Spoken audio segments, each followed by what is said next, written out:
আজ মা মেয়ের হেসেলে থাকছে অন্য ধরনের এক ভর্তা রেসিপি। নমস্কার, আমি পালকের মা। আজ থাকছে কাঁচা কলার খোসার ভর্তার ভিডিও।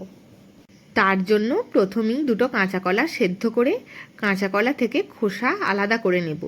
তারপর একটা মিক্সিং জারে কাঁচা কলার খোসা, 4 কোয়া রসুন, দুটো কাঁচা লঙ্কা, অল্প ধনেপাতা দিয়ে ভালো করে পেস্ট করে নেবেন।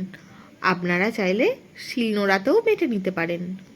এবার একটা কড়াইয়ে বেশ খানিকটা সর্ষের তেল গরম করে তাতে কালো জিরে আর একটা শুকনো লঙ্কা ফোড়ন দিয়ে দিতে হবে।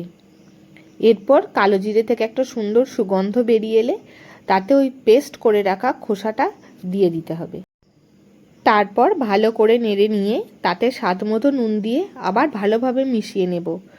তারপর সেটা শুকনো হয়ে এলে এরকম লাগা লাগা হয়ে গেলে একটা বাটিতে তুলে নিয়ে গরম গরম ভাতের সাথে পরিবেশন করুন কাঁচা কলার খোসার ভর্তা।